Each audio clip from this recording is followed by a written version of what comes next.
তারিখে হযরত ইমামে হোসাইন রাদিয়াল্লাহু আনহু হুজুরকে চিঠি পাঠানো হলো। ও আল্লাহর নবীর কলিজার টুকরা নওয়াসার ইমামে হোসাইন, আপনি যদি এই কুফার জমিনে না তাশরীফ নিয়ে আসেন, কাল ময়দানে মাহশরে আমরা কুফাবাসীরা আপনার নামে আল্লাহর কাছে বিচার দেব।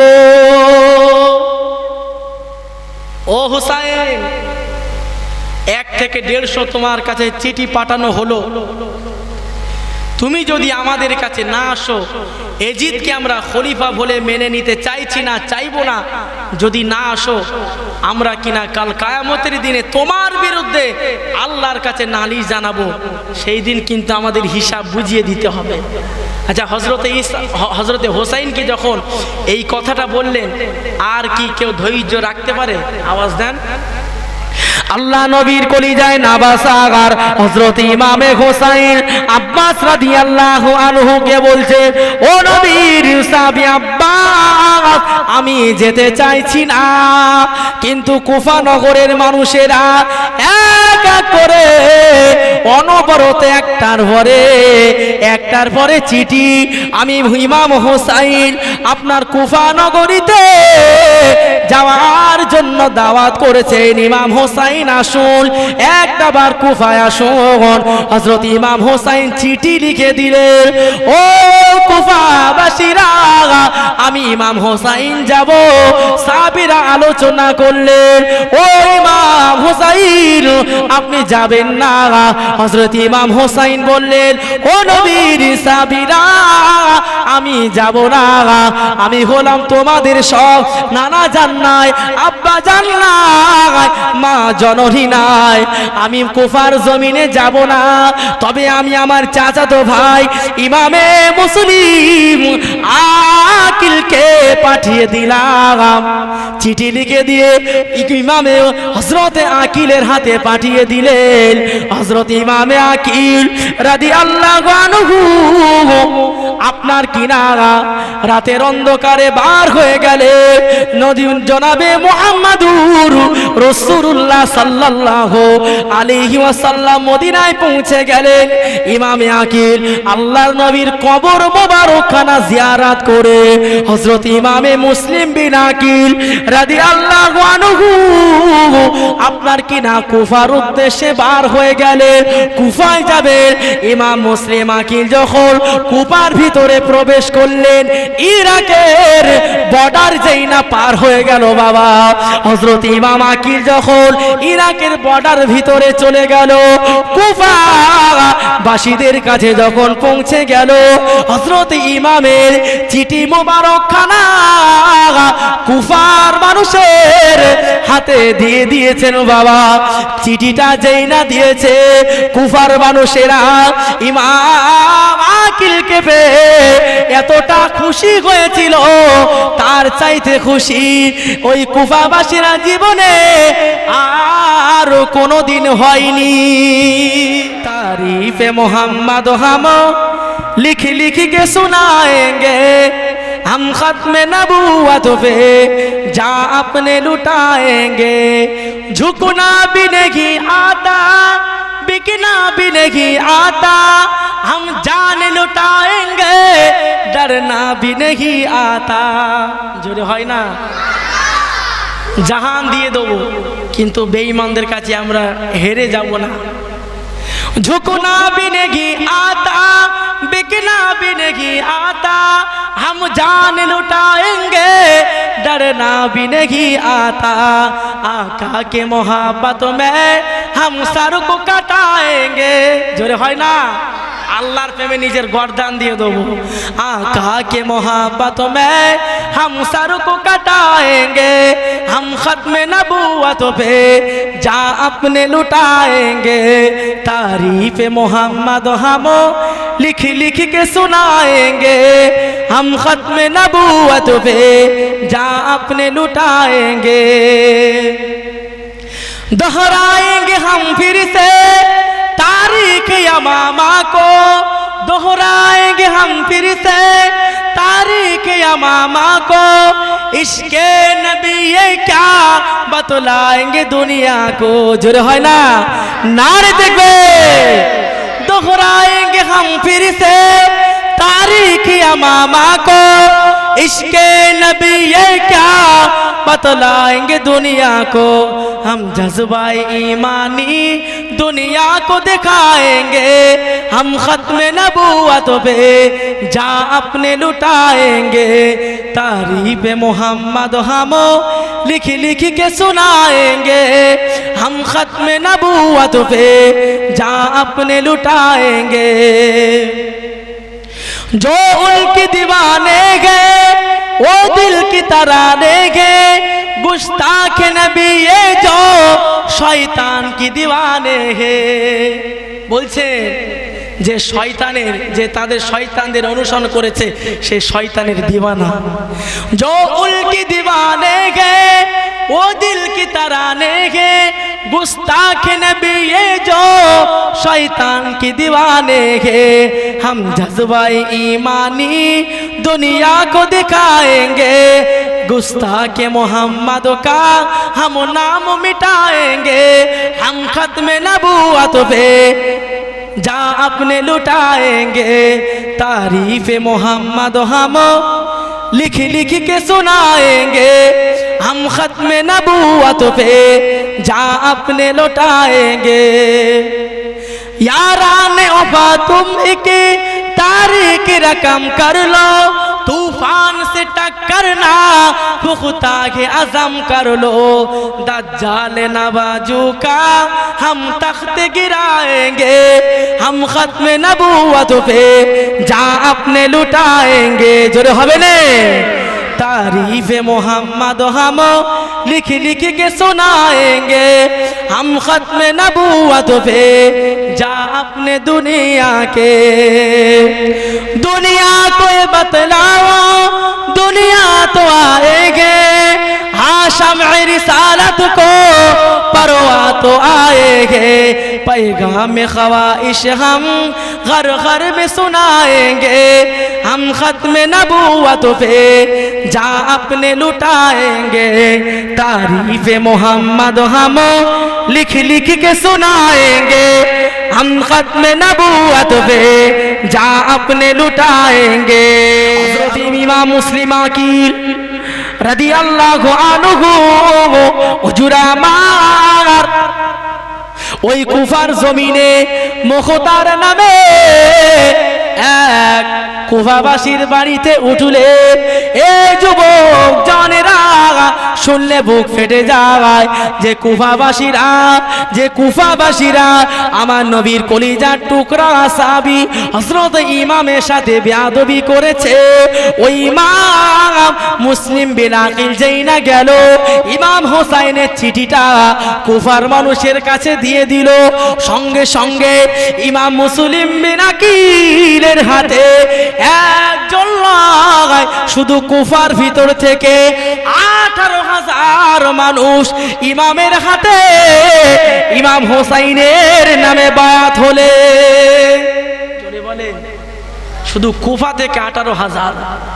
হাদিসের ভিতরে রিওয়ায়েতে পাওয়া যায়, কোন কিতাবের ভিতরে এসেছে ইমাম আকিল যখন আপনার কুফায় পৌঁছে গেল, চিঠিটা দেখানোর সাথে সাথে হযরত নবী বংশের ইমাম আকিলকে পাওয়ার সাথে সাথে ওই কুফাবাসীরা 40,000 মানুষ ইমামে হোসাইনের হাতে হযরত ইমাম আকিলের হাতে হুসাইনের নামে বায়াত গ্রহণ করে নিলেন।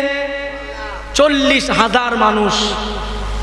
এইবারে কুফার জমিনে হযরত ইমাম আকিল প্রবেশ করেছেন। এজিদের কানে খবরটা পৌঁছে গেল। কার কানে? তৎকালীন সময় ওই কুফার গভর্নর ছিলেন নোমান ইবনে বাশির। কে ছিলেন? একজন সাহাবী ছিলেন নোমান ইবনে বাশির। এজিদের কাছে খবর পাঠালো। এজিদ নোমান ইবনে বাশিরকে চিঠি দিল, এলাকায় ইমাম হোসাইনের নামে বায়াত করা হচ্ছে, তুমি থাকতে এই সমস্ত জঘন্য কাজ কারা করছে, তোমাকে আমি কি জন্য দায়িত্ব দিয়ে কুফায় পাঠালাম। নোমান ইবনে বাশির নবী বংশকে ভালোবাসতেন, সাহাবায়ে কেরামদের ভালোবাসতেন, তিনি কোনো ঝগড়া ঝামেলায় জড়াতে চান না। ইমাম মুসলিম বিন আকিল যখন 40,000 মানুষ তার হাতে বায়াত গ্রহণ করলেন, নোমান ইবনে বাশির তখন এজিদের চাপে পড়ে, কার চাপে পড়ে গো? এজিদের চাপে পড়ে তখন সৈন্য পাঠিয়ে দিলেন, ইমাম মুসলিম কোথায় আছে তাকে খোঁজ করা হোক। আল্লাহ নবী নওয়াসায়ে রাসূল হযরতে মুসলিম বিন আকিল রাদিয়াল্লাহু আনহু ইমাম হোসাইনের চাচাতো ভাই যখন ওই কুফার জমিনে দাওয়াত দেওয়া শুরু করে দিল, বায়াত গ্রহণ করা শুরু করে দিয়েছে, এই যুবকেরা কুফার মানুষেরা বায়াত গ্রহণ করা শুরু করে দিল। বাবা, এজিদের কানে খবর পৌঁছে গেল। এজিদ একটা চিঠি লিখে নোমান ইবনে বাশিরের কাছে খবর পৌঁছে দিলেন, এই নোমান, তোর এলাকায় এই কুফার ভিতরে মুসলিম বিন আকিল নামে একজন মানুষ এসে বায়াত করেছে, আমি এজিদের দলটা হালকা হয়ে যাবে, তাড়াতাড়ি চলে যাও, ওই বেঈমান ইমাম মুসলিম বিন আকিলকে হত্যা করে দে। ইমাম মুসলিম আকিলের কাছে সৈন্য যেই না পাঠানো হয়েছে, বাবা, হযরত ইমাম আকিল রাদিয়াল্লাহু আনহু আপনার কিনা কুফার জমিনে আরেকজন তিনি আল্লাহ নবীর কলিজার টুকরা নওয়াসায় হযরতে আপনার কিনা ইমাম মুসলিম আকিল একজন মানুষের বাড়ি উঠলেন, বৃদ্ধ মানুষ যার নাম হলো হানি, নাম ছিল কি নাম? হানি। এই হানি শব্দের অর্থ কেউ জানেন? জানেন? হ্যাঁ, আরবি ভাষায় কোরআন শরীফে হানি শব্দের অর্থ কি বলেন তো? মধু। হানি নামে একজন মানুষের বাড়িতে হযরত ইমাম হোসাইন উঠলেন। নোমান ইবনে বাশির কোন রকম হোসাইনের খোঁজ পেল না, কোন রকম মুসলিম বিন আকিলের খোঁজ পেল না। আল্লাহর নবীর কলিজার টুকরা নওয়াসার হযরত ইমাম আকিল রাদিয়াল্লাহু আনহু হুজুর বায়াত গোপনে চালিয়ে যাচ্ছে, এমত অবস্থায় বেঈমান এজিদ নোমান ইবনে বাশিরকে বললেন, এই নোমান, তোমার দ্বারাই কুফা চালানো সম্ভব হবে না। ওই সময় আপনার কিনা নোমান ইবনে বাশিরকে বাদ দিয়ে ওবাইদুল্লাহ ইবনে জিয়াদকে কুফার দায়িত্ব দিলে। আগে আমার ওয়াজ কি বুঝতে আপনাদের অসুবিধা হচ্ছে নাকি? ওবাইদুল্লাহ ইবনে জিয়াদ নোমান ইবনে বাশির ছিল, তার কাজকর্ম, তার আচরণ, ব্যবহার মানুষ সহ্য করতে পারছে না। তিনি ইমাম আকিলকে যখন সামনে পেলেন, ইমাম আকিলকে বললেন, ও নবী বংশের ইমাম আকিল, চলে যাও, আমি তোমার সাথে কোনো রকম ঝামেলায় লিপ্ত হতে চাই না। এবারে ওই এজিদের আপনার কিনা যারা সৈন্য দল ছিল তারা বললেন, মূর্খের মতন একটা সুন্দর ভাষায় আকিলের সাথে ব্যবহার করলে আকিল কি আপনার কথা শুনবে? তখন এই নোমান ইবনে বাশির বলেছিলেন যে আল্লাহ রসুলের কলিজার টুকরা নওয়াসার হযরত ইমাম হোসাইনের বংশধর এসেছেন, আমি নোমান ইবনে বাশির তোদের হাতে শহীদ হয়ে যাব, কিন্তু ইমাম মুসলিমকে আমি গ্রেফতার করতে পারবো না। জোরে বলে বেঈমান এজিদ ওই সময় আপনার কিনা বর্ষা থেকে ওবাইদুল্লাহ ইবনে জিয়াদ নামে একটা বেঈমান টাকা দিয়ে তাকে কিনে নিল। দামেশকের ওবাইদুল্লাহ ইবনে জিয়াদ তানাকে কিনে নিল। ওবাইদুল্লাহ ও জিয়াদ কাল কুফায় চলে যাবে। কুফায় যাওয়ার সাথে সাথে ইমাম হুসাইনের নামে বায়াত যারা গ্রহণ করেছে, ইমাম হুসাইনের নামে যারা বায়াত গ্রহণ করছে, খলিফা বলে তাদেরকে মেনে নিচ্ছে, তাদেরকে একা করে গ্রেফতার করে দাও, তা না হলে হত্যা করে দাও। ওবাইদুল্লাহ ইবনে জিয়াদ কুফায় যেদিন আসবে তার একটা দিন আগে হযরত ইমাম হুসাইন একটা চিঠি লিখলেন, দামেশকে পাঠিয়ে দিলেন, বর্ষার জমিনে পাঠিয়ে দিলেন। ও বর্ষার জমিনেরা, তোমরা আমাকে কি চিনতে পারো না? আমি হলাম আল্লাহর নবীর কলিজার টুকরা নাতি। তোমরা আমাকে কি জানো না? আমার নবী সেই দিন মদিনার মসজিদে আমাদেরকে বলেছিলেন, সাহাবীদেরকে বলেছিলেন, ও নবীর সাহাবীরা, আমি রাসূলুল্লাহ জানালাম ইমাম হোসেন হাসানকে যারা ভালোবাসবে আমি নবী সেজন্য আমাকে ভালোবাসবো। আল্লাহকে বললেন, আল্লাহ আপনি হুসাইনকে ভালোবাসুন, হাসানকে ভালোবাসুন। শুধু তাই নয়, এই দুনিয়ার জমিনে আমার হুসাইনকে যারা ভালোবাসবে আল্লাহ আপনিও তাদেরকে ভালোবাসবেন। এই না বলে একটা চিঠি লিখে আপনার কিনা দামেশকে বর্ষার জমিনে পাঠিয়ে দিলেন। চিঠিটা যিনি নিয়ে গিয়েছিল ওবাইদুল্লাহ ইবনে জিয়াদ শয়তান মুনাফিককে চিনতে না পারে ওই চিঠিটা ডাইরেক্ট তার হাতে দিয়ে দিয়েছে। চিঠিটা পড়ার সাথে সাথে ওবাইদুল্লাহর মাথা গরম হয়ে গেল। আই বেঈমানের বাচ্চা, ইমাম হোসাইনের নামে চিঠি তুমি আমার কাছে দিলে কেন? সঙ্গে সঙ্গে তরোয়াল বার করে ইমাম হোসাইনের পত্রবহক ওই মানুষটাকে আল্লাহর নামে শহীদ করে দিলে। হযরতে হুসাইন যে ওবাইদুল্লাহ কে কিনে নিয়েছে, কুফার দায়িত্ব যার ঘাড়ে দিল, ওই ওবাইদুল্লাহ বর্তমানে তিনি দামেস্কের দায়িত্ব পালন করছিল। বর্ষা কুফা যেমন একটা নগরী, বর্ষা নগরীতে তিনি আপনার দায়িত্ব পালন করছিলেন। এই এলাকায় আমার যদি কোনো ভাইজান যদি একটু বড় মানের হয়, উঁচু মানের হয়, যার কথাই এই গ্রামটা চলে, যার এলাকায় এই গ্রামটা চলে, পাশের পাড়া থেকে আরেকজন মানুষ যদি বলে তাকে মানবি না, তাকে মানবি না, ডাইরেক্ট চিঠিটা এই গ্রামের মোস্তানের হাতে চলে আসলো, সে কি ছেড়ে কথা বলবে? আওয়াজ দেন, কথা বলবে? হযরত ইমাম হোসাইন চিঠিটা পাঠালেন, ওই পত্রবাহক মানুষটা ডাইরেক্ট চিঠিটা নিয়ে ওবাইদুল্লাহ ইবনে জিয়াদের হাতে দিলেন। সে চিনতে পারেনি যে আপনার কিনা দামেস্কের গভর্নর। সঙ্গে সঙ্গে তাকে হত্যা করে দেওয়া হলো। আপনার কিনা এইবারে হযরত মুসলিম বিন আকিলের হাতে যখন 40,000 মানুষ বায়াত গ্রহণ করলেন, ইমাম মুসলিম আকিল একটা চিঠি লিখলেন। কি লিখলেন? চিঠি লিখলেন মদিনায় মক্কায় নিয়ে যাবেন। হযরত হুসাইনের উদ্দেশ্য করে বললেন, ভাই আপনি চলে আসুন, আমি ইমাম আকিল, আমার হাতে এখানে আসার সাথে সাথে একজন নয় 40,000 মানুষ আপনার নামে বায়াত গ্রহণ করেছেন। জোরে বলে, আপনি দেরি করবেন না, তাড়াতাড়ি চলে আসুন।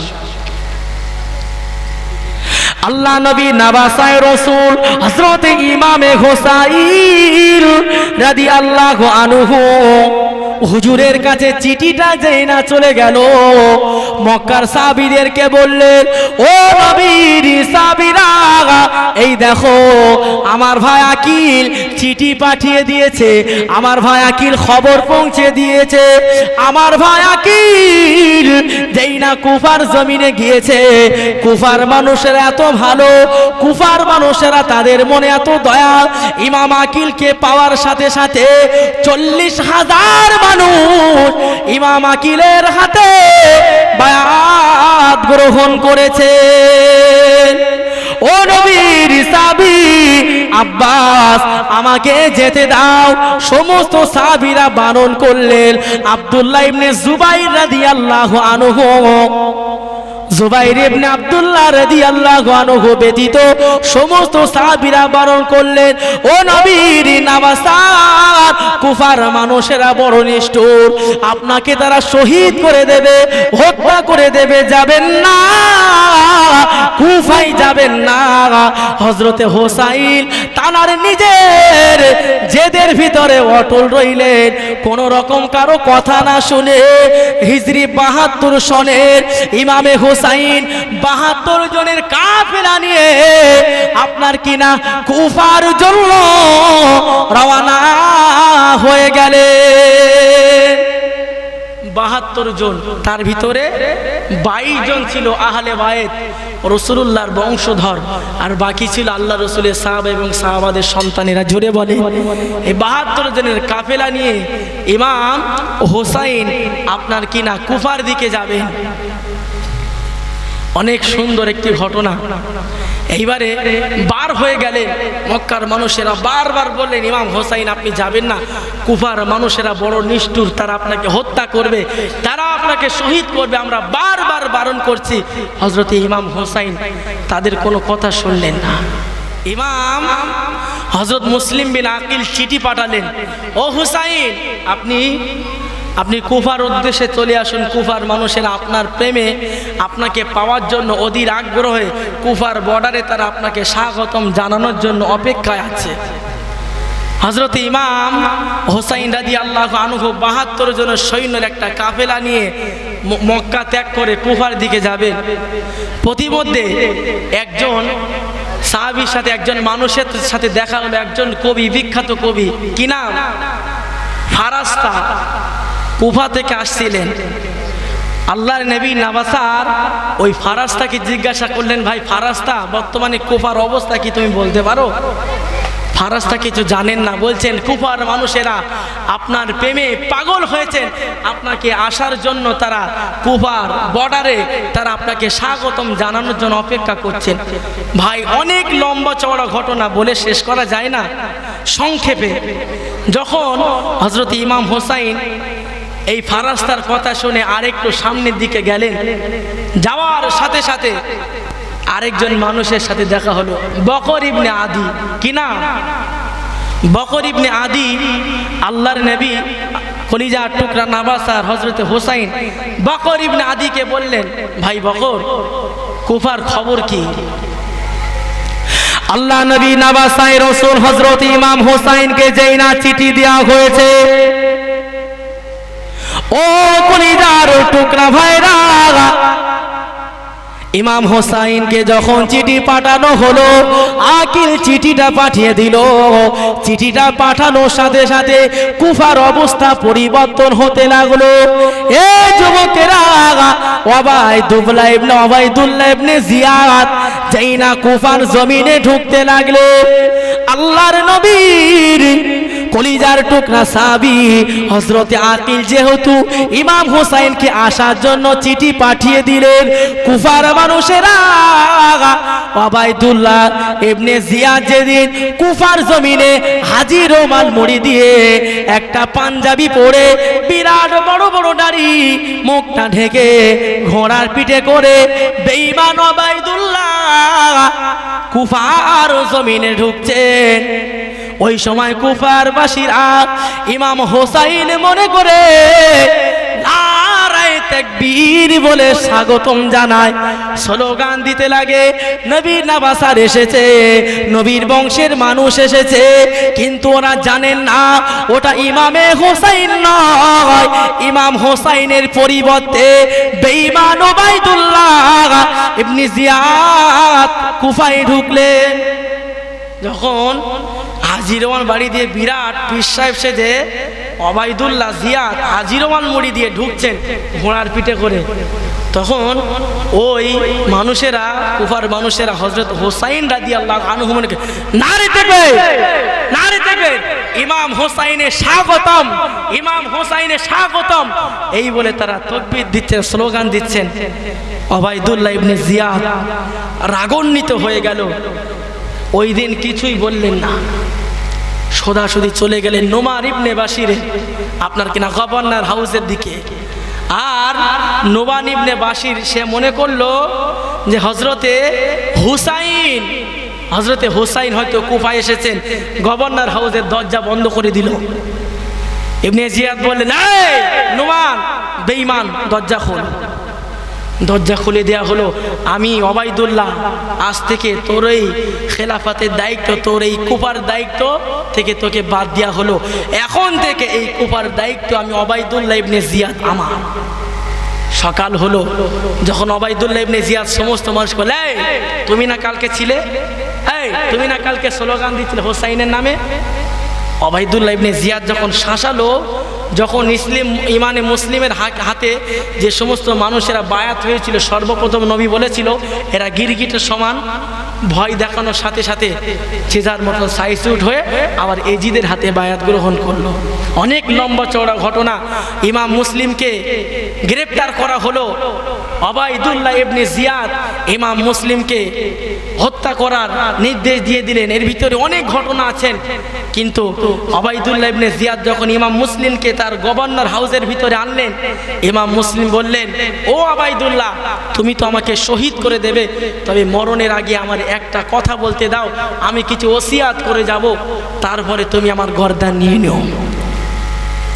আল্লাহ নবীর কলিজা টুকরা সাহাবী হযরত ইমামে হুসাইন রাদিয়াল্লাহু আনহু হুজুর আমার ওই সময় একজন মানুষকে বলেছিলেন, ও ওবাইদুল্লাহ জিয়াদের এজিদের মানুষেরা শোনো, আমি ইমাম আকিল শহীদ হয়ে যাব, তবে দুনিয়ার জমিনে আমার রাসূলুল্লাহ পাক জবানে বলেছিল, কারো মান আমানত খেয়ানত করো না, কারো কাছ থেকে যদি কোনো কিছু নাও তার দায়িত্বটা বুঝিয়ে দিয়ে দাও, কেননা কাল কিয়ামতের দিনে নিজের গোশতগুলো কেটে কেটে যে মানুষটা তোমার কাছে ঋণী হয়ে থাকবে, ওই মানুষটা আর আদায় করে দিতে হবে।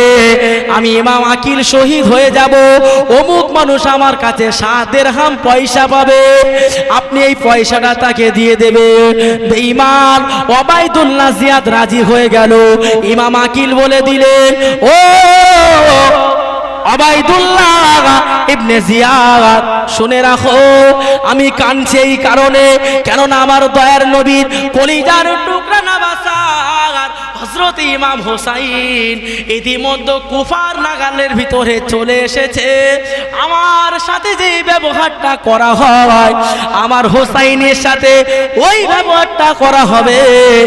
একজনের হাতে চিঠি দিয়ে দিলেন, ইমাম হুসাইনকে যেখানে পাবে ইমাম হুসাইনকে বলে দাও, কুফার মানুষেরা গিরগিটের মতন রূপ চেঞ্জ করে আবার এজিদের হাতে বায়াত হয়ে গিয়েছে। ও ইমাম হুসাইন, তুমি এসো না, তুমি আসার সাথে সাথে বেঈমান এজিদ বাহিনী তোমাকে হত্যা করবে। কারবালার ঘটনা শুরু হচ্ছে। হযরতে মুসলিম বিন আকিল চিঠি পাঠিয়ে দিলেন হযরতে হুসাইনের হাতে। চিঠিটা পৌঁছে গেল, তখন হযরতে হুসাইন রাদিয়াল্লাহু আনহু ইরাকের বর্ডার পার করে একটা জায়গায়, যে জায়গাটার নাম হলো জুবালা। কি নাম? জুবালা নামক স্থানে প্রবেশ করলেন।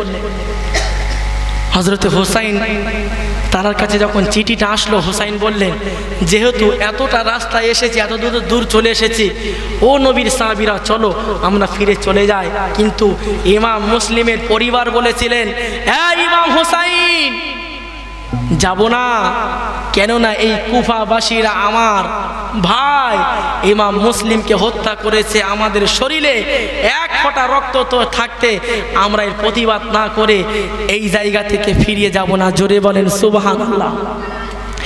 ইমাম মুসলিম আকিলকে শহীদ করা হলো। আল্লাহর নবীর কলিজার টুকরা নবাসা হযরত ইমাম হুসাইন কাঁদে, কেন আমি আকিলকে পাঠিয়ে দিলাম। কান্না শুনতে পেয়ে ইমামে আকিলের ছোট্ট একটা মেয়ে ইমাম হুসাইনের কান্নার কারণ জিজ্ঞাসা করলেন, চাচা যান, ও চাচা যান, কেন কাঁদছেন চাচা যান? তারা বুঝি আমার আব্বাকে শহীদ করে দিয়েছে। আমি ছোট মেয়ে, এতিম করে দিয়েছে আব্বাজান। আজ থেকে আমি আর জীবনে কোনোদিন আব্বা বলে ডাকতে পারবো না। ইমাম হোসাইন কাঁদতে কাঁদতে বলেছিলেন, ও মা কেঁদো না মা, কেঁদো না। তোমার আব্বা ইমাম আকিলকে যারা শহীদ করেছে তাদের প্রতিশোধ আমরা নেব। তবে শুনে রাখো, তুমি এতিম হয়ে গিয়েছো। না না, এতিম হয়ে যাওনি। আজ থেকে তোমার আব্বা হলাম আমি ইমাম হোসাইন। জোরে বলবেন না। হযরত ইমাম হোসাইন এইবারে যখন আরো সামনের দিকে আগালেন, জোহরের নামাজের সময় হয়ে গেল। তারিখটা ছিল কত তারিখ? আপনার মক্কা থেকে বার হয়েছে জিলহজ মাসের, ইখতিলাফ অনুযায়ী সঠিক নয়। কেউ কেউ বলেছেন 7 তারিখে, কেউ কেউ বলছেন 3 তারিখে কিংবা 2 তারিখে। বার হলেন মুহররম মাসে, আপনার কিনা কুফায় ঢুকবে। মুহররম মাসের 3 তারিখ হয়ে গেল, এতেও ইখতিলাফ আছে। ইমাম হোসাইন যখন কুফায় ঢুকলো 7ই মুহররম। আজকে কত তারিখ বলুন তো? আজকে 9 তারিখ। 2 দিন আগে হযরত ইমাম হোসাইনকে বেঈমান এজিদ একটা চিঠির মাধ্যমে ওবাইদুল্লাহ ইবনে জিয়াদের হাতে পাঠিয়ে দিল, ওবাইদুল্লাহ জিয়াদ, ইমাম হোসাইন যেহেতু চলে এসেছে তাকে আর কোথাও যেতে দেবে না, এমন একটা জায়গায় তাকে আটকে দাও, সে যেন আশেপাশে কোনো পানি অথবা কোনো আপনার কিনা ডাক্তারখানা, আপনার কিনা ওই যে ডাক্তারখানা বলে তখনকার জামানায়, যেন তার আশেপাশে কোনো মানুষ যেন না থাকে, একটা নির্জন জায়গায় তাদেরকে আটকে বন্দি করে রেখে দাও। আল্লাহ নবী নাবাসায় রসুল মুহররমের 7 তারিখে কারবালার জমিনে ওই জায়গায় ঢুকে গেলেন। সঙ্গে সঙ্গে আব্দুল্লাহ ইবনে জিয়াদ 1000 একটা সৈন্যবাহিনী নিয়ে ইমাম হোসাইনকে হত্যা করে দেওয়ার জন্য, গ্রেফতার করার জন্য ইমাম হোসাইনের কাছে 1000 সৈন্য পাঠিয়ে দিলেন। কত সৈন্য বাবু? ইমাম হোসাইনের দলে কতজন ছিল? না ভাই, 72 জন সৈন্য। ওয়াজ মনে রাখতে হবে কিন্তু।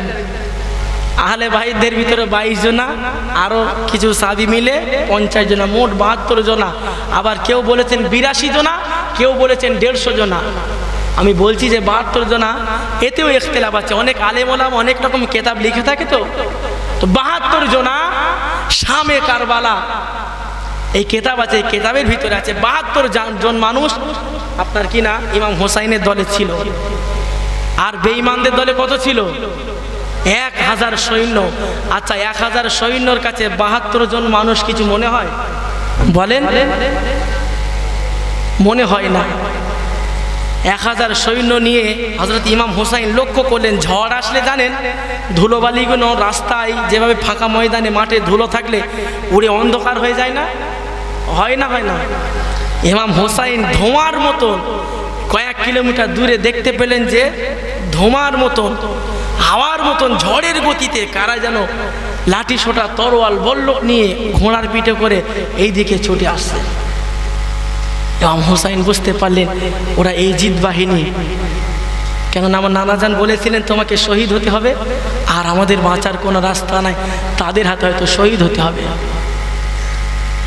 আল্লাহ নবী নাবাসায় রসুল হযরত ইমাম হোসাইন রাদিয়াল্লাহু আনহু, হুজুর আমার, ওই 72 জনের ভিতরে ছোট ছোট বাচ্চারা ছিল, অনেক মহিলারা ছিল। মহিলারা কি যুদ্ধ করে? মহিলারা যুদ্ধে যেতে পারে না। বাচ্চাদের মিলিয়ে 72 জন মানুষ ছিল। ইমামে হোসাইন আল্লাহর নবীর কলিজার টুকরা সাহাবীদের বললেন, ও সাথী সঙ্গীরা, এজিদ আমাদের জন্য লোক পাঠিয়ে দিয়েছে, জোহরের আজানের সময় হয়ে গেছে, তোমরা যে যার মতন তরোয়াল নিয়ে যুদ্ধের জন্য প্রস্তুতি নাও।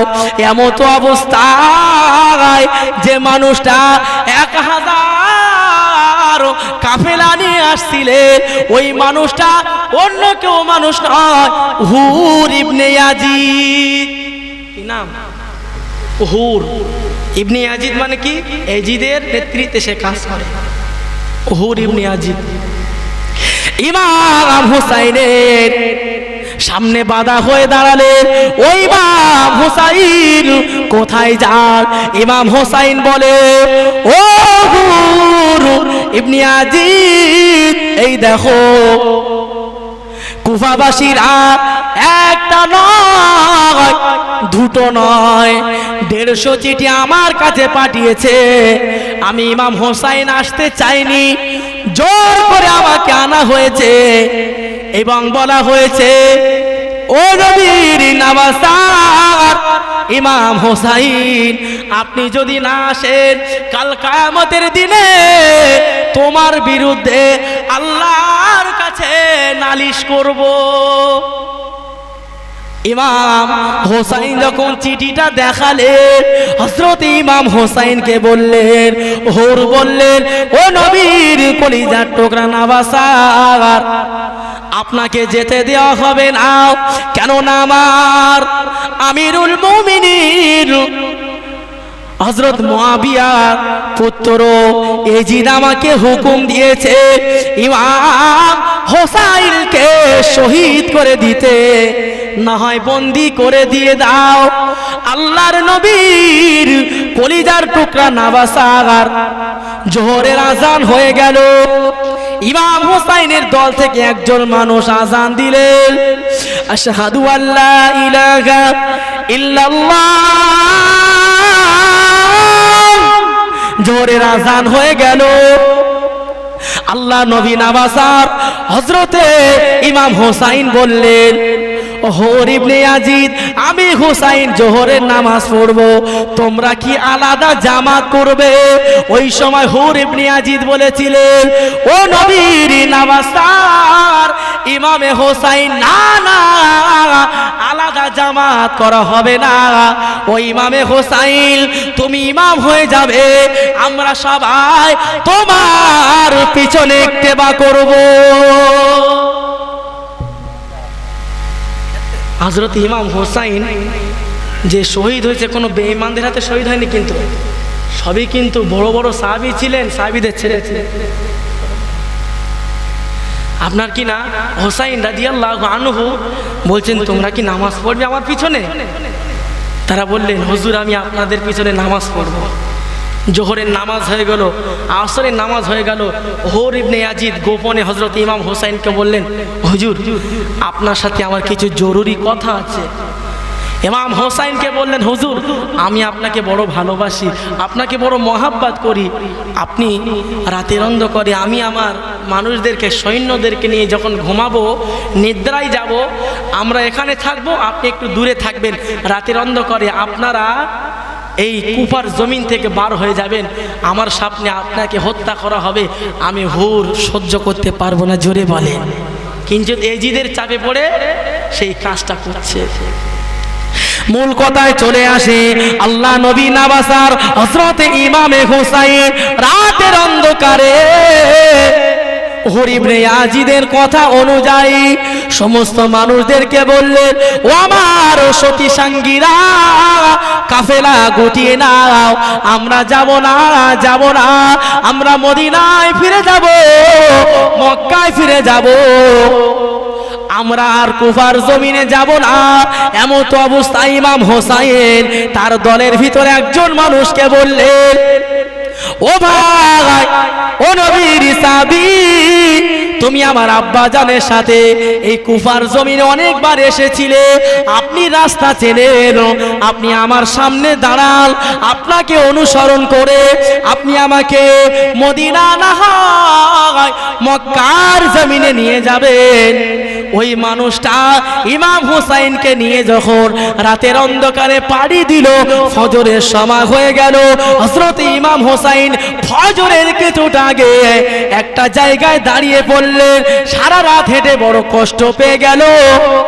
হযরত ইমাম হোসাইন ফজরের নামাজ পড়ে একজন মানুষকে আল্লাহ নবী আল্লাহ নবীর কলিজার টুকরা নাবাসার ইমাম হোসাইন নামাজের পরে ফজরের নামাজের পরে 10ই মুহররম ওই নামাজের পাটিতে ঘুমিয়ে পড়েছিলেন বাবা।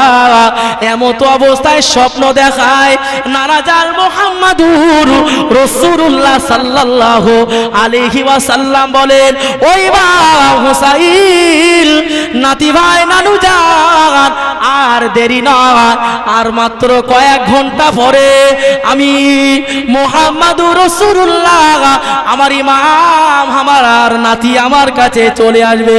হযরত ইমামের ঘুমটা ভেঙে গেল।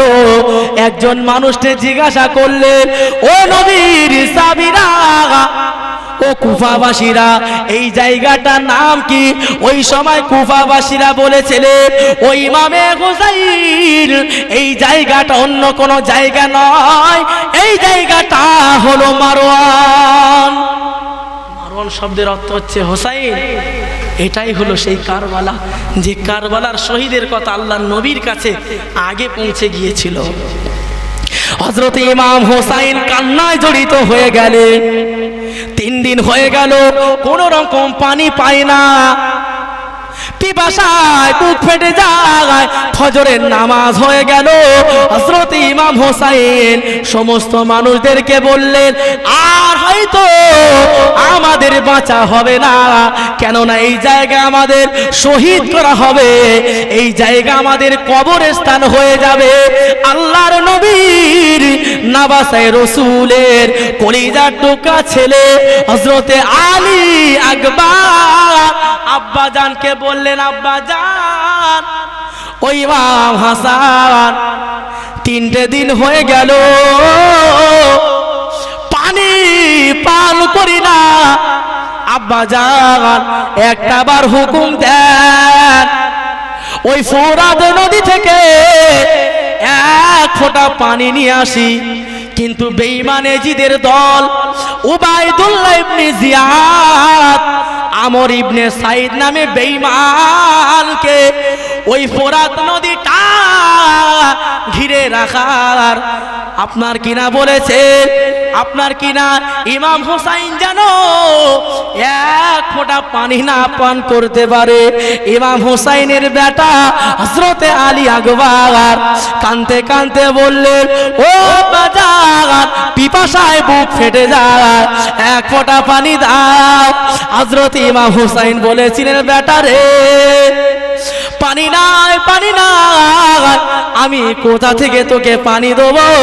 হযরত ইমাম হোসাইনের ওই জুলফিকার তরোয়াল নিয়ে আপনার কিনা হযরত আলী আকবর আব্বার কাছে বললেন, আব্বা জান একটা বার হুকুম দাও, আর পানির পিপাসা সহ্য করতে পারি না, ও আব্বা জান একটা বার আমাকে হুকুম দাও, পানির যন্ত্রণা সহ্য করতে পারি না। ঘোড়ার পিঠে উঠে হযরতে আলী আকবর একটা বর্ষা হাতে নিয়ে কারবালার ময়দানে আপনার কিনা ওমর ইবনে সাদের সৈন্যদের সামনে বললেন, ওমর ইবনে সাদ আমি হলাম হোসাইনের বেটা ওমর ইবনে সাদ, তুমি কি জানো না তোমার আব্বা ছিলেন আমার দয়ার নানা জানের প্রায় প্রিয় সাহাবী হযরতে সাদ বিন মায। আমার নবী সাদ বিন মাযের জানাজার নামাজ পড়িয়েছিল, তুমি তার বেটা, কেন আমাদেরকে পানি দেবে না? ও সাদ বিন ওমর ইবনে সাদ 1 ফোঁটা পানি দাও, পানি দাও, আর সহ্য করতে পারে না। হযরত ইমামে আলী আকবর বলেছিলেন, ওমর ইবনে সাদ তোমার আব্বা এত ভালো মানুষ ছিল, তোমার আব্বা যেদিন মারা যায় আমার নানা জান জানাজা পড়িয়েছিল, তোমার আব্বা এত ভালো সাহাবী ছিল, স্বয়ং আসমান থেকে 70,000 সাহাবী তোমার আব্বার জানাজায় শরীক হয়েছিল। চোরে হবে না? তুমি তো তার বেটা, নবীর খানদানকে কেন কষ্ট দাও? সাদ বিন মাজ ওমর ইবনে সাদের পিতা। সাদ বিন মাজ যেদিন মারা যায়, জানাজার ময়দানে আল্লাহ নবী ডিঙি মেরে হাঁটছেন, পাটা এমন করে ফেলছেন। সাহাবীরা বললেন, ইয়া রাসূলুল্লাহ, আপনি এত খালি ময়দান থাকতে, এখানে না কোনো কাঁটা নেই, না কোনো মানুষ নেই, আপনি ডিঙি মারছেন কেন? আল্লাহ নবী বলেছিলেন, এটা হলো সাদ বিন মাজ। খোদার কসম, এই সাদ বিন মাজকে আল্লাহ এতটা ভালোবেসেছিল, আসমান থেকে ৭০,০০০ ফারিস্তা স্বয়ং সাদ বিন জানাজায় শরীক হয়েছে। আমি রাসূলুল্লাহ তাদের গায়ে যাতে পা না লেগে যায়, এই জন্য আমি ডিঙি মেরে পাটা এড়িয়ে ফেলতে লাগলাম। জোরে বলে, তুমি তো তার ছেলে, পানি দাও। আল্লাহ নবীর কলিজার টুকরা, নওয়াজে রাসূলের সন্তান হযরত ইমামে আলী আকবার, তার কথা বেঈমান সাদ বিনের মনে এতটুকু জায়গা নিল না, দয়া হলো না। এই যুবকেরা, এই কারবালার কথা শুনে যদি এক ফোঁটা পানি ঝরাতে পারো, কাল কিয়ামতের দিনে আল্লাহ পাক তোমাকে এই পানি ঝরানোর কারণে হয়তো কিয়ামতের দিনে হুসাইনের ভালোবাসায় চোখে পানি ফেলার কারণে আমার আল্লাহ হয়তো তোমাকে আল্লাহর দয়ার জান্নাত দিয়ে দেবে। আল্লাহর নবীর প্রিয় সাহাবী হযরত আলী আকবার, কোনো মতে পানি দেওয়া হয় না। বেঈমান কাফেরের দলেরা তৎকালীন সময় ইরাকের বড় পালোয়ান আলী আকবরকে হত্যা করার জন্য ছুটে এলেন। ও আলী আকবর, তুমি জানো না শাম, সিরিয়া, ইরাক, ইরানের সব চাইতে খ্যাতনামা পালোয়ানের ছেলে, তুমি নেমে এসো, ঘোড়ার পিঠ থেকে নামো, তোমাকে আমি হত্যা করে দেব। ইমাম আলী আকবর এক ফোঁটা পানি তাদের সাথে যুদ্ধ করে পরাজিত করে যদি তাদেরকে হারিয়ে পানি আনতে পারে, এই চিন্তা নিয়ে গিয়ে আপনার কিনা তাবু থেকে বার হয়ে বেঈমান ওই ইরানের পালোয়ানের ছেলেকে জাহান্নামায় পাঠিয়ে দিলে। হযরত আলী আকবর বলছেন, তুমি হলেন ইরাকের সবচাইতে বড় পালোয়ানের ছেলে, আর আমি কে জানো? এই তামাম পৃথিবীর সবচাইতে শক্তিশালী যোদ্ধা ছিলেন হযরতে আলী, আমি হলাম তার নাতি। তুমি প্রথমে আমাকে তরোয়াল চালাও, আমি তোমার মারের আঘাত সহ্য করব। খাতনামা পালোয়ান তরোয়াল চালানো শুরু করলো। আল্লাহর নবীর কলিজার টুকরা নওয়াজা হযরত আলী আকবর সহ্য করে নিলেন, সাপোর্ট করে নিলেন। এমত অবস্থা আর সহ্য করতে পারেন না। আল্লাহু আকবার বলে খাতনামা পালোয়ানকে বললেন, ও খাতনামা পালোয়ান, আর সহ্য করতে পারি না রে, এক ফোঁটা পানি দে। এই না বলে আল্লাহু আকবার বলে ওই পালোয়ানকে শেষ করে দিলেন। ওমর ইবনে সাদের দলের মানুষের অবাক হয়ে গেল, বলতে লাগলে, রে হুসাইনের বেটা, তোমার কি জাহানের ভয় নাই? মরার ভয় করো না, চলে যা চলে যা। এই না বলে হযরতে আলী আকবর যখন 1 থেকে 2 জন 3 জন করে মানুষকে শহীদ করে দিল, এমত অবস্থা আর আলী আকবরের মার বেঈমানের দলেরা সহ্য করতে পারলো না রে বাবা, চতুর্দিক দিয়ে ঘিরে ফেলেছে। আলী আকবরকে লক্ষ্য করে তরোয়াল চালাতে লাগে, কোনো দিকে যেতে পারে না। ঘোড়ার পিঠে উঠে আলী আকবর আব্বার কাছে বললেন, আব্বা জান, ও আব্বা জান, আর পারি না রে বাবা, এক ফোঁটা পানি দাও।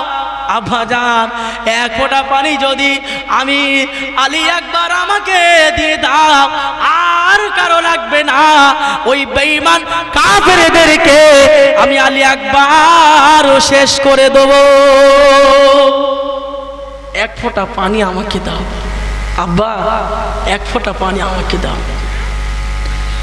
আল্লাহর নবীর কলিজার টুকরা নওয়াজা হযরত ইমাম হুসাইন বলেছিল, বেটা আলী আকবর রে, পানি দেবো কোথা থেকে বাবা?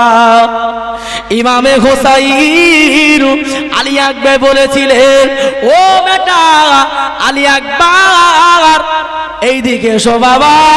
হযরতে হুসাইন তার জিহ্বা মোবারক বার করে দিয়েছে। আলী আকবরকে বললেন, ও কলিজার বেটা আলী আকবর, এই নাও আমার জিহ্বাটা পান করো। ইমামে আলী আকবর যেই দিন ওই 10ই মুহররমে ফজরের নামাজের পরে জিহ্বা মোবারক খানা আব্বা জানের জিহ্বা চুষে নিয়ে বলেছিলেন, আব্বা জান জীবনে তোমার আলী আকবর আর পানির তৃষ্ণা মিটে গেল। কি এমন স্বাদ আল্লাহ তোমার জিহ্বায় দিয়েছে। আলী আকবর চলে গেল, বেঈমানদের হাতে শহীদ হয়ে গেল। ইমামে হোসাইন আর সহ্য করতে পারল না, চোখের সামনে বাচ্চাকে হত্যা করে দিল। ঘোড়ার পিঠে নিয়ে কোন হাদিসের ভিতরে পাওয়া যায়, ইমাম হোসাইনকে বুকে করে নিয়ে বিবি আপনার কিনা ইমাম হোসাইনের বিবির কাছে বললেন, বিবি নি শুনে নাও, ও বিবি জেনে নাও, এই নাও তোমার বেটা আলী আকবর জনমের মতো আর মা বলে ডাকবে না। তোমার বেটা জীবনের মতন আর মা বলে ডাকবে না। হযরত ইমাম আলী আকবর শহীদ হলেন। হযরতে ইমাম হোসাইন কাঁধে পেছন দিয়ে একজন মানুষ বলেছিলেন, চাচা যান, ও চাচা যান, আপনি আমার দিকে তাকান। হযরত ইমাম হোসাইন পেছনের দিকে যেই না তাকালেন, দেখতে পেলেন চাচা যান বলে আর কেউ ডাকে না। তিনি হলেন আমার বড় ভাই ইমামে হাসানের কলিজার টুকরা ছেলে ইমামে কাসেম। ইমামে কাসেম বলেন, চাচা যান এক ফোঁটা পানি দাও। পানিটা ইমাম হোসাইন দিতে পারলো না, তরবারি হাতে করে নিয়ে তখনকার সময় একা করে যুদ্ধই যেতেন, কারবালায় চলে গেল। ইমাম কাসেম একা করে বেঈমান কাফেরদেরকে শহীদ করে দিচ্ছে বাবা। কিছুক্ষণ পরে ইমাম কাসেম শহীদ হয়ে গেল। হযরতে আলীর বেটা ইমাম হোসাইন কাঁদতে কাঁদতে বলেছিলেন, ও কাসেম, তোমার আব্বা ইমাম হাসান বড় ভাই আমাকে বলেছিলেন, আমার কাসেমের মা নাই, অন্তত পক্ষে আমার কাসেমকে চোখে চোখে রেখে দেবে, যদি পারো সকিনার সাথে কাসেমকে বিয়ে দেবে রে বাবা। তোকে আমি কিভাবে কারবালায় যেতে দেব? ইমাম কাসেম যখন শহীদ হয়ে গেলেন আর সহ্য করতে পারলেন না, হযরতে ইমাম হোসাইন ঘরের ভিতরে গেলেন, বিবিকে ডাক দিলেন, বিবিনি বিদায় দাও, ও বোন যাইনাব বিদায় দাও, আমার দুটো বেটা শহীদ হয়েছে। এমত অবস্থায় ইমামে হোসাইনের বিবি ছোট বাচ্চা আলী আসগারকে সাথে করে নিয়ে ইমাম হোসাইন, ও ইমাম হোসাইন, তোমার আলী আকবর আসগার আর হয়তো বাঁচবে না, রক্ত বমি হওয়া শুরু হয়ে যায়। ছোট বাচ্চা আলী আসগারের আমি মা দুধ পান করাবো, আমার স্তনে দুধ নাই, এক ফোঁটা পানি ফোরাত নদী থেকে এনে দাও। ইমাম হোসাইন যখন ইমাম আলী আসগারকে সাথে করে নিয়ে বেঈমান ওমর ইবনে সাদের, ওবাইদুল্লাহ ইবনে জিয়াদ এজিদের দলের সামনে এইভাবে উঁচু করে ধরলেন, ও এজিদ বাহিনী শুনে রাখো, আমি হোসাইন অন্যায় করেছি, আমার আব্বা হয়তো অন্যায় করতে পারে, কিন্তু আমার কলিজার টুকরা ছেলে মাসুম বাচ্চা আলী আসগার কোনো অন্যায় করে না রে বাবা, এক ফোঁটা পানি দে রে, বুকটা ফেটে যায়। ওই সময় আমর ইবনে সাদ তার সৈন্যদেরকে বললেন, একটা বিষ মাখা তীর আমাকে দাও। ওই তীরটা নিয়ে ইমাম হোসাইনের বেটা আলী আসগারকে লক্ষ্য করে ছুড়লেন। ছোট বাচ্চা আলী আসগারের কলিজায় লেগে যায়, বাচ্চার চোখটা দাঁড়িয়ে যায়। ইমাম হাসান কলিজার টুকরা ইমাম হোসাইন এইভাবে যখন ধরে রাখে, ইমাম আলী আসগারের ওই রক্তের স্রোতে জামা ভিজে গেল। বাচ্চাকে নিয়ে বিবির কাছে চলে আসলেন। ও বিবি আশুরা, ও বিবি, একটা বার এই নাও, তোমার ইমাম আলী আসগার জীবনে আর পানি পানি করবে না।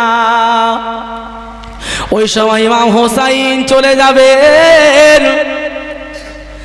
বোন জাইনাবকে বললেন, বোন রে, আমার আব্বা হযরতে আলীর ওই কিনা জুলফিকার তরোয়ালটা দাও।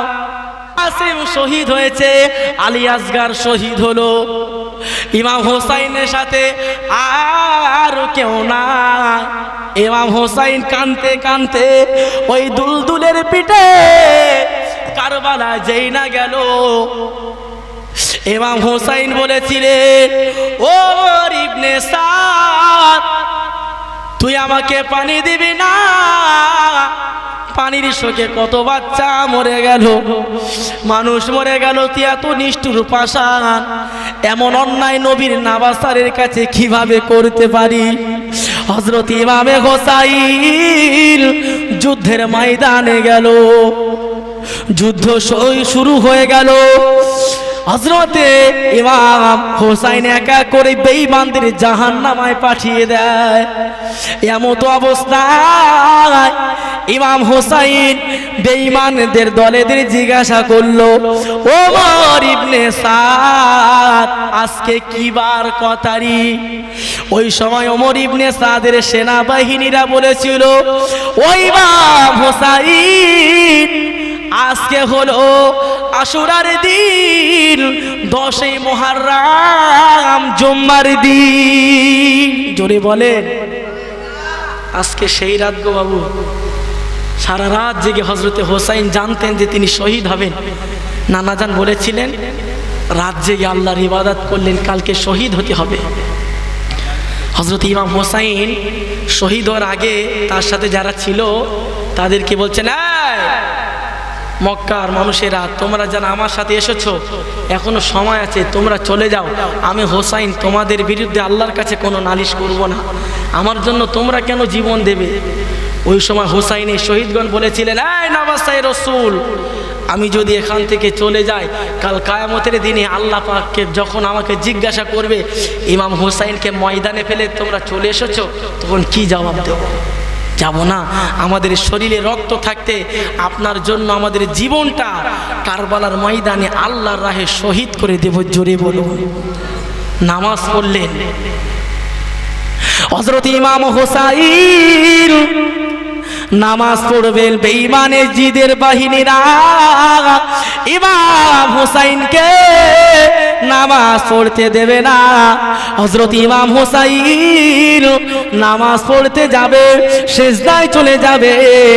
সিমর নামে একজন বেঈমান নামাজের অবস্থা হযরত ইমাম হোসাইনের বুকে চড়ে বসলেন, জমিনে শুইয়ে দিলেন। পেছন দিক দিয়ে আল্লাহর নবীর কলিজার টুকরা নাবাসার হযরতে হোসাইনকে আঘাত করে দিল। হযরত ইমাম হোসাইন কারবালায় শুয়ে পড়লেন। এমত অবস্থায় নানাজান মুহাম্মাদুর রাসূলুল্লাহর কথা মনে পড়ে গেল। আমার নানাজান বলেছিল, ওই ইমাম হোসাইন যখন কারবালায় তোমাকে শহীদ করা হবে বাবা, আল্লাহর নবী স্বপ্ন দেখিয়েছিলেন ইমামে হোসাইন জানো না, একটা ডোরা কাটা কুকুর তোমার পিঠের উপরে বুকের উপরে বসে তোমার গলায় ছুরি চালাবে। ওই কুকুরটা অন্য কোনো মানুষ নয়, বেঈমান সিমর। তুই আমার গলায় ছুরি চালাবি, বুঝতে পেরেছি তোর হাতে শহীদ হব। তবে শুনে রাখ, আমাকে যদি শহীদ করিস কাল কিয়ামতের দিনে এই আহলে ইমাম আহলে বাইতের সাথে বেয়াদবি করার কারণে আল্লাহ তোকে জাহান্নামায় দেবে, শাফাত পাবি না রে বাবা। হযরত ইমাম হোসাইনের বুকের উপরে বসে ওই ডোরা কাটা কুকুর শয়তান বদমাইশ নেমো খারাপ সিমর যখন ছুরি চালাতে লাগলো, একটা আপনার পশম কাটতে লাগে না, কেন না এই গলাতে আমার দয়া রাসূলুল্লাহ কতবার চুমা দিয়েছিলেন। আল্লাহর নবীর কলিজার টুকরা নাবাসায় রাসূল সামনে দিয়ে যখন ছুরি চলে না, উপর করে দিল বাবা। সিমর নামে কুকুর পেছন দিক দিয়ে ছুরি চালায়। ইমাম হোসাইনের শির মোবারকানা আলাদা করে দিয়েছে, মাথাটা আলাদা করে দিয়েছে, শরীর থেকে ধড়টা আলাদা করে দিয়ে সিমর বললেন, ওমর ইবনে সাদ বললেন, আমার সঙ্গী সাথীরা ইমাম হোসাইনকে উলঙ্গ করে দাও, তার শরীর থেকে পোশাকখানা বার করে দাও, মাথাটা আমার কাছে নিয়ে এসো। এবং উম্মে যায়নাব ইমাম হোসাইনের বোন বলেছিলেন, আমি দেখছিলাম তাঁবুর বাইরে দাঁড়িয়ে একটা নয় দুটো নয় 70 থেকে 72 খানা উট লম্বাই গায় গায় দাঁড় করিয়ে দিয়েছে। ইমাম হোসাইনকে কারবালার ময়দানে উলঙ্গ অবস্থায় ফেলে দিয়েছে।